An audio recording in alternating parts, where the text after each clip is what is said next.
Welcome back, everybody, to the Unscripted Support Podcast. Really happy for today's guest. She's the founder of MKGenetix. Her name is Megan Trinkle-Knotts. Hopefully, I got that right. You got it. But she's doing amazing stuff. She's also a member of the directory, and I really hope that today we can highlight everything she's doing and that you guys in the audience and everybody here listening can really get value as much as possible. So, Megan, I will now introduce yourself. So, if you can introduce yourself, I think it would be very nice to give background on your experience and everything you're doing. Yeah, absolutely. Like Michael said, my name is Megan Trinkle-Knotts. I'm a board certified genetic counselor, which many people may or may not know what that is. But my background actually was in education. So I taught high school for a couple of years, always had an interest in genetics and biology and teaching. And that brought me to genetic counseling itself. And so I think they blend those kinds of things together really well, because what we do is meet with patients as a genetic counselor to help understand, the genetics of fill in the blank. Maybe it's autism, maybe it's cancer, maybe it's heart problems. So it really blended to really special interests of mine. And so I have been a practicing genetic counselor now for almost 20 years, in a whole variety of settings. So that's what brought me here today. It's nice. No, it's a very good experience, I would say. Now, what is aside from that experience, and I believe that motivated you to create MK Genetics. Like, if somebody were to ask you what exactly Genetics offers and what inspired it and everything else, could you highlight on that? Yeah, absolutely. There were a couple of things. One, my day job role took me a little bit out of the clinical type settings. I am currently the program director for Bay Path University's genetic counseling training program. So I've been really loving the education piece, but I was missing the interactions with patients directly. So part of it was just missing that 20 years of my career and what got me into it in the first place. And then the second reason that got me started with building MKGenetix was seeing holes, and seeing families that weren't able to get services, and genetics clinics were too far backed up. And so maybe they had a 1 year, a 2 year, a 3 year wait list just to be able to get in. And two conditions that seemed to be most often turned away were individuals with autism and individuals with connective tissue disorders. So these are things like causing joints that are too bendy, and some other medical issues that go along with that. And so those are the two areas that I really wanted to focus on, being able to offer those services and genetic testing if families are interested, because we know that both of those have genetic components to them that can be really valuable to know, and they just weren't being seen in hospitals. Yeah, no, 100%. It happened to us at one point when, you know, we were in our own phase of denial when we saw several behaviors. And when we actually made the decision, okay, let's seek professional help. I know that there were some professionals that had like a 6 month, 8 month waiting period to Yeah. just get in front of them. And it puts more stress on the parent because Yeah. you're saying, okay, if we're seeing behaviors now, imagine in 8 months just to get an evaluation. Right. Plus, it puts any parent in a very stressful, I would say, setting that I don't wish that to anybody, but Yeah. but yeah. And now, based on that, for what I understand, this service can be offered virtually, correct?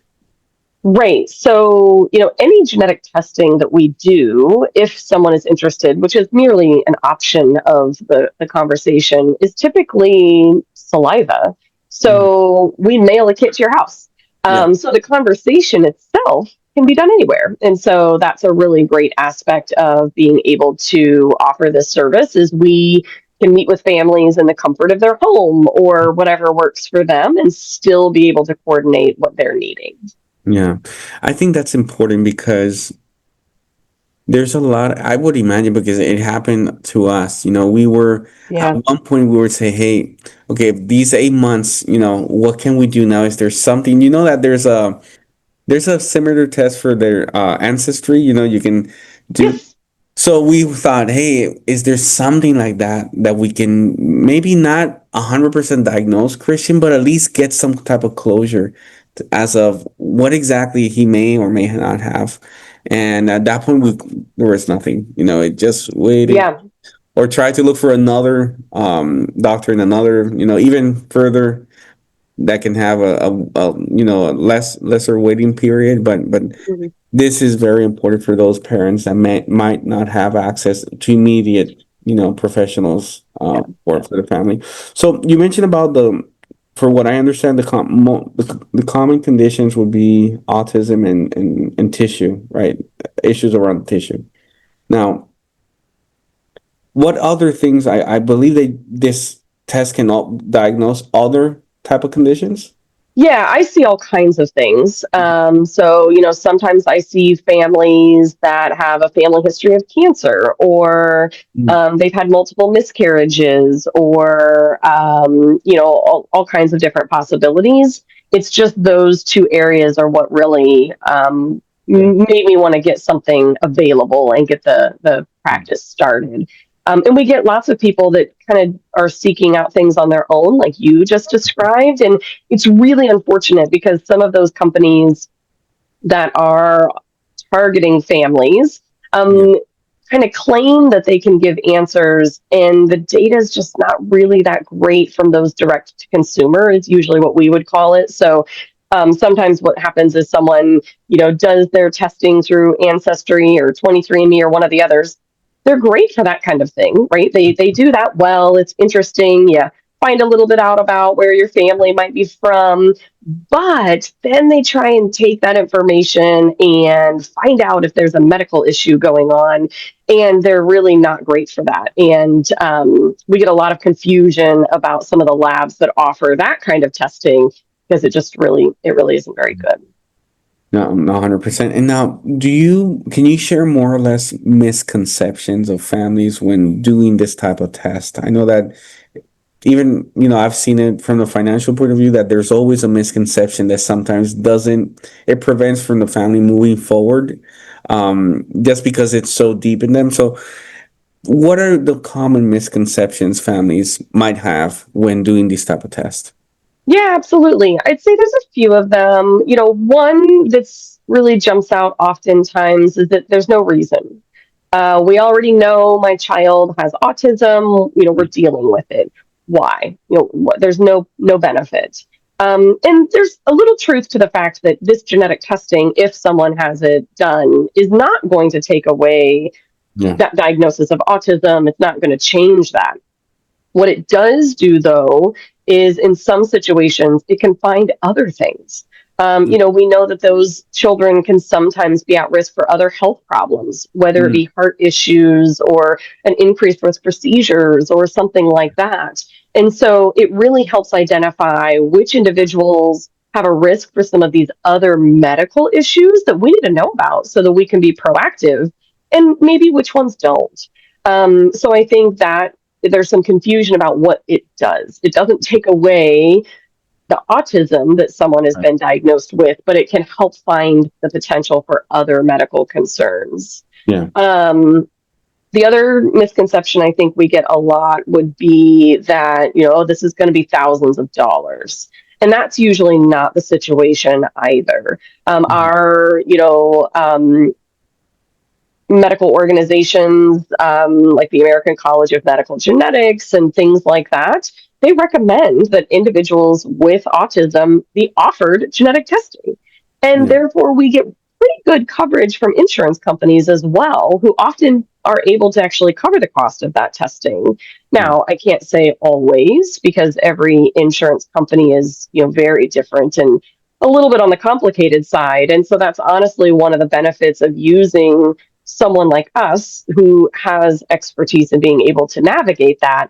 because then we will do some of that legwork to try and get the coverage of testing and figure out what those out-of-pocket costs are going to be, and not have families have to do that on their own. So that's a big misconception, that the how expensive it is. Yeah. Depending on the test, many people, it's covered at 100% and their out-of-pocket cost is zero. Or it may be something that it is, $100 or maybe even two. So it can be a little bit more expensive than maybe your average blood draw you're going to get done. Yeah. But I think people often think, we're looking at thousands and thousands, and that's just not usually the case. Okay, perfect. I'm looking down because I have a couple questions. So, Sure. Now, what can a parent, actually, let me start with another question, because this is something that, can a parent schedule a consultation with you without a physician of referral? Yes. Okay. So that is, yeah. So we don't need a referral.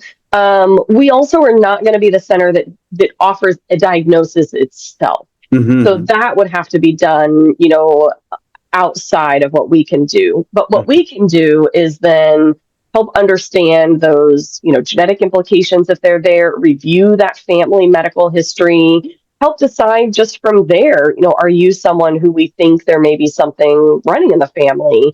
And then let's talk about what that genetic testing itself could look like. And we can typically order that genetic testing as well.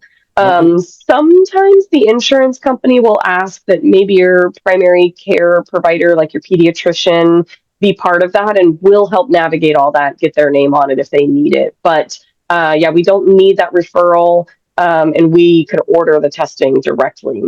That's great. I will say that another challenge, though, is we also don't bill insurance. So that has been something we are working on, but at the moment, it isn't something that our services themselves would not necessarily be billed to your insurance, but the testing part of it, or could, if you would like that. No, perfect. That's awesome. And now, if I would be a parent and I'm scheduling a call with you, like what should I prepare for my side? Because I want to take advantage of that consultation as much as possible. And also, what should I expect? I think it's too, because it's very important, because sometimes there's parents that just go to the call unprepared and you cannot maximize the call. But also they should go not only prepared, but also in expectations of next steps, right? Yeah, absolutely. So anyone that schedules, we send you some paperwork ahead of time, and the goal is to help you prepare. So it'll have questions on it about, what we will be asking. So there'll be things about the medical history of whomever we're, evaluating. But the big thing would be oftentimes family history. And some people don't know their family history, and that's okay. We'll take what you do know. Yeah, not everybody does, but if we can prompt you to take a look and, ask your mom or your grandmother or whomever else, hey, what did Uncle Joe have? Or, it can just be helpful to have done a little bit of that digging ahead of time so that we know right up front. And so the paperwork is helpful. So you have an idea of what we're going to talk about, and you can actually prepare some of that ahead of time. If someone has already had genetic testing done and they are, just wanting our ability to help make sense of it for them, great, send it to us ahead of time. That way we can take a look at it, or, any other records or evaluations that maybe have been done. Those can be really helpful to gather and send over. That way we can do some of our prep work as well to be just as prepared as you are for the visit itself. Everything is done through a Zoom type platform. So we would hop on a call just like this. Usually we'll start off by saying, what are you hoping to find out? So we can make sure that I know what you're hoping to learn and make sure we're all on the same page in that sense. From there, we'll usually review some of those things that you filled out, or talk about the medical history, talk a little bit about someone's, developmental progress. Did they have any trouble in school? What were their milestones like? We'll also talk a little bit through that family history, figure out who has what when. And then from there, we'll usually then shift to be able to talk about potential for genetic testing if that's something that they're interested in. So what it can do for you as a parent, or a patient who has autism, what it can't do for you, and kind of walk through what it is, how it works, what's that process going to look like, what's the billing side of it going to look like, how long will it be for us to get results, right? It's not instant. Mhm. So most of our testing is back in three to 4 weeks or so. So kind of making sure we're all on the same page for all those things. Okay. And we block an hour and a half. So it's not going to be a quick in out. I mean, if you don't have a lot of questions and there isn't much to talk about, it may not take a full hour and a half, but we block a full hour and a half for everyone so that if you have a lot of questions or things you want to know, we have plenty of time to be able to touch on everything if possible. Oh my, that's good. So basically everything's tailored. Yes. Yeah. Best that we can. That's I think it's a huge game changer because sometimes I've seen that, there's a lot of consultation firms or it seems like a one size fits all, and in reality it's not, you Yeah. know. So It isn't. And we know a lot of medical appointments, you've got a 15-minute slot. And you got to get in, ask your questions, get out. get out. And we, really didn't want it to be set up that way. I think it's better. And I would imagine that, for example, if somebody goes into a call with a family, that will inspire other family members, maybe in the call, to also do their own, Sometimes, because yeah. yeah, because at the end of the day, everybody's curious about their. It's a topic that I would imagine that anybody would be curious about their own. Mm-hmm. It's Mm-hmm. like ancestry. You want to maybe know your past, So I would imagine that would be the same for the genetic Mm-hmm. part. Yeah, if we find something, which we don't always. So, in the spirit of full transparency, most of the time when we do a genetic test, we're not going to find something. Mhm. There are all kinds of different reasons that someone may have, Yeah. symptoms of autism. And so it's only a small proportion, somewhere between about 20 to 30% of the time, we'll find an answer. But when Right. we do, it changes something for that family Wow. most of the time. So right now we're thinking about 70% of the time, if we found something genetic as an underlying, we're going to Mhm. make a medical recommendation that's different. Right. Maybe Yeah. it's not a big difference, but we're going to recommend something to be Yeah. different. So that what you just described, we call it cascading. So we get one patient that's in the family, we find something, and then we say, okay, well, now we need to think about your siblings or your parents or your whomever else. And we start touching on the other family members to make sure that everybody knows, if they want to know, whether there are these, underlying Yeah. predispositions or increased likelihoods for medical issues. Yeah. And now going back to autism, what basically that's my main theme because of my son. Have you gotten like inquiries? Are you seeing a trend around more inquiries because there's more concerns around autism lately? Because I know that it's in the news. Most likely, I believe so, but obviously, I want to know. But from your expertise, are you seeing that trend true to you? Yeah, I'm not seeing more inquiries specifically related to people wanting to have answers related to Okay. autism, but what I am seeing is more people that are having to try and figure it out on their own. And Ah. so they're going to the direct to consumer testing companies and they're coming in saying, I was curious, I couldn't get into anyone, here's what I learned. And then we really have to backtrack and say, okay, but that, the quality of that data is not the same, the interpretation of that data isn't matching with what's going on, and really having to kind of backtrack almost to understand what and it doesn't even test for the common things we would start with. And so I haven't necessarily seen the trend of more people, but I'm seeing more people having to navigate it, like I said, by themselves, which is Oh. again why we're here to try and help with that. Yeah, and now, how do you see the future of genetic counseling? This is something that I see that what you're doing is so amazing, so helpful for families, but how do you see the future of this type of industry? Yeah, it's a small field. Hmm. Most people have probably never interacted with a genetic counselor. When we look at the U.S. and Canada, there are only about 6,000 of us, so it's small. That is changing and growing, and we're starting to kind of bleed more and more into all of these different specialties of healthcare. So, for example, in the very beginning of the field, we're talking 1970s. That's the founding, so not that long ago. We were just doing prenatal kind of risk assessments. Hmm. And then we started, being more in this pediatric space.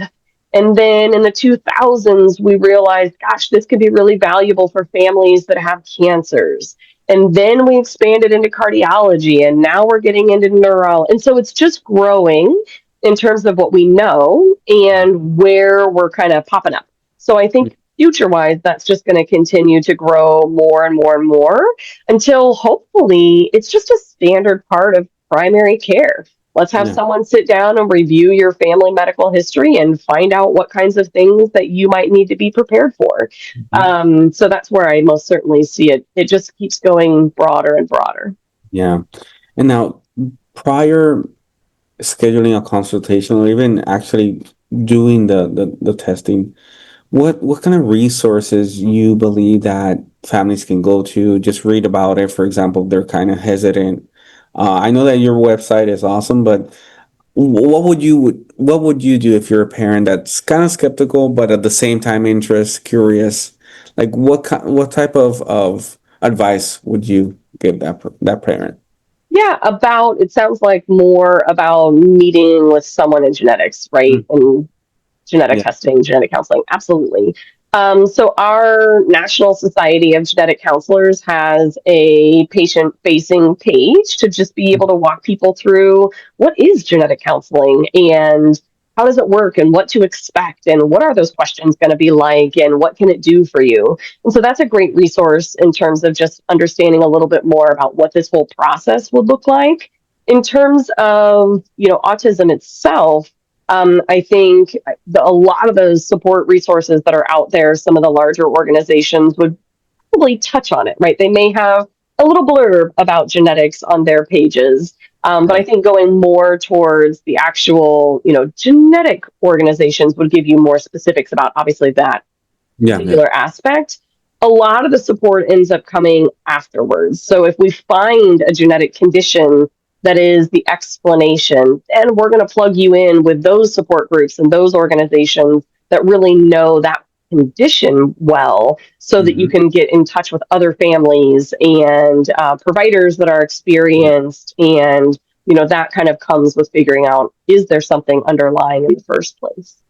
Awesome. And have you gotten any feedback from parents or anybody that tested it that said, "Wow, this changed even my mindset"? But any memory, any stories, any feedback that you can share?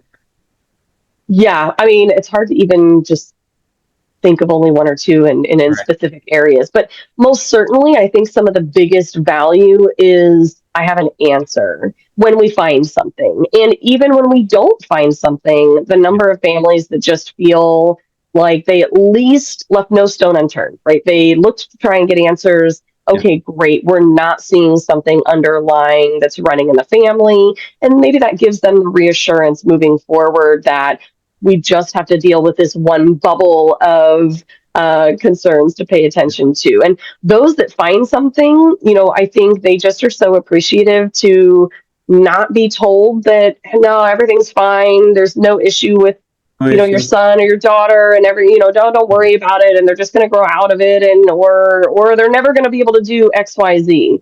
I think parents hear a lot of, well, they won't do this, they won't do that, it's going to be an issue, and just being able to have someone that say, no, we don't know that. We can be Yeah. able to validate the things that they're seeing and then help them find other people and resources and see the value that their child can grow up to contribute to society and see that there are all these wonderful things out there and that Yeah. it wasn't something that they had any control over. For one, I think that can be really empowering to hear. You don't have any control over your genetics. You can't decide which genes you pass on, and so it Yeah. can remove a little bit of that, because I think a lot of mothers in particular feel a lot of guilt about, well, was there something I did during my pregnancy? 100%. And so knowing that there's something underlying as a genetic predisposition or a genetic contributing factor can lighten that a lot, because Yeah, no, there was nothing. Even if we don't find an answer, we would still validate that no, there's not something that anyone would have done. But I think just having that in a concrete way can be really empowering for families, and just the wow, I have an answer like that. right. Just a lot of people just want an answer. And what you just mentioned about, the blame that they either feel guilty or Hmm. blame within the marriage, that's something that, when I remember when Christian was going through that, phase that we didn't know what was happening. We were going through our own phase of darkness. Yeah. It came to a point that or it was it me, was it you, or what happened? Is this something that it's yeah, I thought, maybe it's my fault, and it Hmm. comes to a point that having this type of, testing evaluation, just to say, hey, it's not the way you're thinking, Yeah, don't believe it's that. just who you are. Yeah, It's just it was in your genetic makeup as much as blue eyes and brown hair, and it's no different. yeah, It's our societal limitations that make it feel out of the norm more than anything else. It's just a difference of being. yeah, true. So how parents can get started with you? Like, what would be the first step? Like, what would you suggest?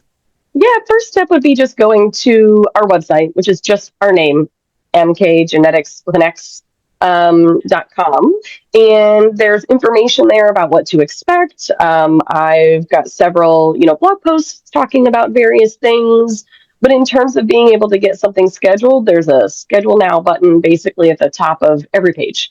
Mm, And it takes you straight to our scheduling system. You pick a time that works for you. So it'll show our calendar of availability, and you can just pick a time, get it scheduled, and then we'll get that notice. It'll send you a link to the Zoom call. I'll send you the paperwork, and we get going. So it's fairly intuitive and straightforward to get scheduled.